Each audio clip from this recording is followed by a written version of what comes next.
This is the group dynamics of sport and performance. Group or team. People who are generally involved in a group in the sport have the same purpose and common interests. For example, people who play football are very likeable for football. There are 4 stages of group development, 5 plus the last one. Forming is where members first meet each other and they start to get to know each other, and it's called breaking the ice. After that, normally comes conflict, which is storming. Conflict happens because interests are not similar and are different. People try to establish roles and get a higher status or prove their status. After the conflict has happened, it starts to get normal. Once the common goals and values have been accepted, the group starts working and achieving stuff together as a team. After this, it's performing. This is how effective they are, how good the team works together, and what are their goals that they can do. It requires constant re-evaluation as new members join and others leave. After this, adjourning takes place, where teams may break up, and then it starts all from the beginning to forming again when new people come in. Group effectiveness. A man called Steiner proposed that the outcome of performance is not always equal to the sum parts of, as there are some losses of performance. His formula states, which is, the actual productivity is made up of potential productivity minus the losses due to a faulty process. This means that the maximum goal that you can achieve and the maximum performance you give, take away all the faults, is your actual productivity. Your potential productivity refers to the best possible performance of the group, taking into account resources available and the ability of the players. And the loss of due to faulty process refers to the errors and mistakes that the team has made by lack of coordination and communication. The Ringelmann effect was research on coordination losses which was based on 4 studies in tug of war. It was found out that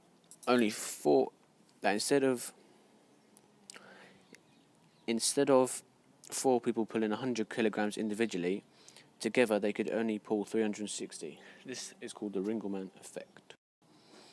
Motivational losses and social loafing. People do not work hard as a group compared to if they was working by themselves. This was shown because if one person was in a team, 100% effort is put in. When another person joins, the 2 people, it equals 90%. As it doubles to 4%, even less effort is included, which is 80%. And the more people, the better, the worse. So, as it gets to 8 people, only 65% effort from individuals were occurring. This happens because some players feel undervalued in a big team or a good team, and their performance is very affected. Negative influences, there are a number of them in this. Negative influences process that and prevent the completion of a desired operation or a goal that they're trying to do. This is called dysfunctional behaviour. You get negative behaviour because and due to the fact that players feel they are never watched or valued by the coach, if they've had a negative experience from the past, if they failed before, or if even the task is too difficult to achieve. Group cohesion. There are 2 models of this. Task cohesion, which is the willingness to work together in a team and try hard to achieve goals. This is important. One sport that is mainly important is hockey, as it is an interactive sport and you need to work together. After this is social cohesion, which is the willingness of the team to socialise together and form personal relationships and get stronger and better as a team. In athletics, this is very important, as for example in relay, the team has to work together to pass the baton along.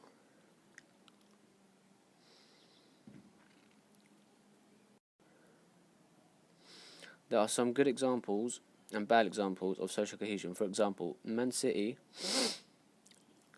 a couple of years ago, never talked, they had very bad relationships with each other, and this affected them in the game. But research shows that cohesion is important in successful teams, but task cohesion is more important, as this is the ability to complete the task that is given. Caron, in 1993, has been known because he identified 4 factors affecting team cohesion. Number 1 is situational factors. This is the fact in the situation if the group is big, or the amount of time you have to do the task, type of activity, whether it's interactive or coactive. Next is individual factors. This is the motivation level of the individual, the skill of the team, which affects cohesion, and experience that the team have. Leadership factors. Leadership factors means that whoever's in charge, the style that they have, or which the group prefers, if they want a strict coach or if they want a lenient coach. Team factors. The team must have good communication and a record of shared success, so they can collectively get their team goals. Factors that affect participation. If a player seems that they are given clear roles and they can easily achieve it, they will feel very valued. Also, rehearsal of set plays during practice gets the team more working together and they know what they're doing. And a strong leadership will actively encourage group cohesion, as the manager is in charge and he knows what he's doing and he sorts the team out. Leadership. The definition of leadership is the behavioural process influencing individuals and groups towards set targets. Most successful teams have a very strong leader who is very important and evident throughout the sport of the team. The performance and influence of a leader is very clear in interactive sports and less obvious in interactive sports. In coactive sports, such as athletics, as there is not a clear manager.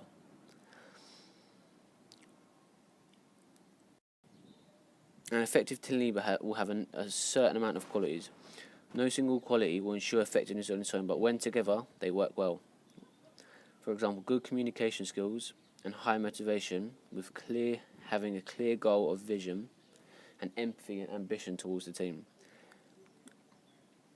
Also, they have to have the respect of the group, so they are valued as the top person. People are born leaders or made leaders. There's a lot of debate about this, as trait approach suggests that you are born with leadership skills necessary to take charge, such as intelligence, assertiveness, and self-confidence. They should have a stable personality. This is what trait says, that they are born like. Then, social learning theory. This suggests that your behaviours are learned and not just given to you at birth. However, this is a good example. For example, when an aspiring captain judges a situation to have been handled well by an experienced leader, the method will be remembered and copied should the situation arise again. This is good qualities of a captain.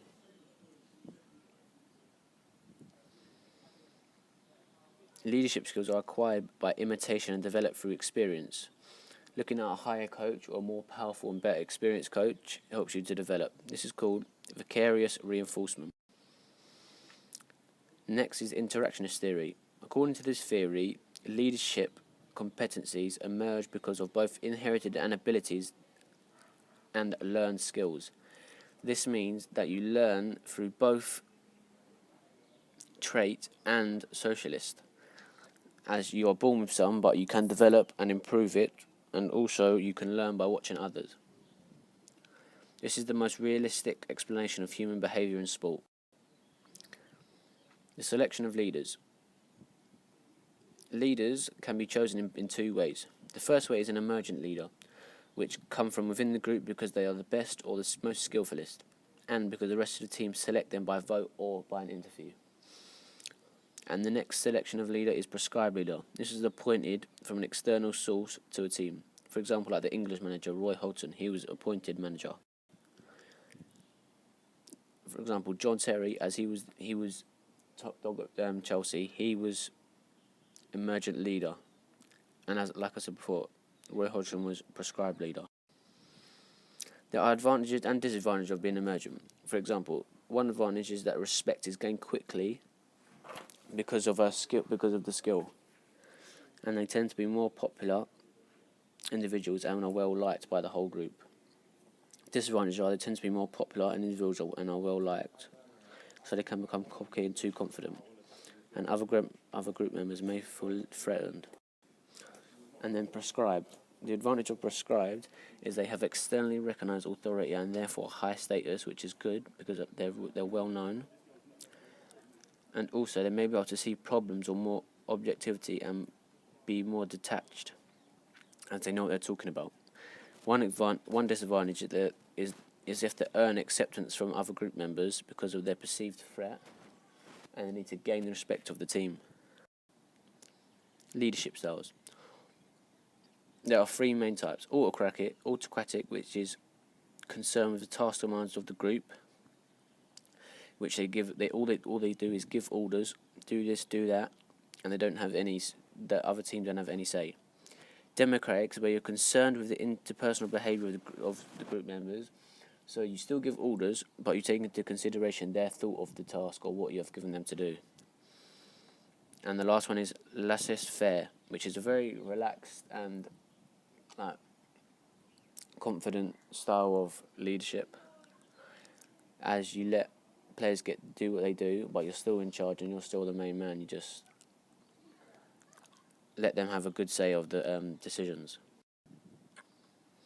An autocratic leader makes all of the decisions, never takes into account opinions, and are motivated to complete the task as quickly and effectively as possible.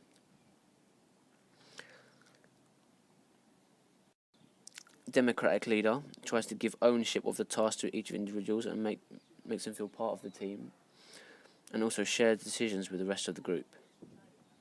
It's used in situations where there is no threat or danger, and normally the leader is normally female, whereas autocratic is normally male. And finally, laissez-faire. With this style, the leader will stand aside and allow the group to make its own decision. This also brings the team more together. This style can result in loss of group direction if the leader is inadequate and makes the wrong decision by letting the team have the choice. Lewin, in 1985, found that when subjected to this style of leadership, group members were inclined to be aggressive towards each other and give up easily when mistakes occurred. This is because they all try to compete to see who's the top dog again. Whereas if the manager is in charge in autocratic, the manager is the boss and he tells them what to do.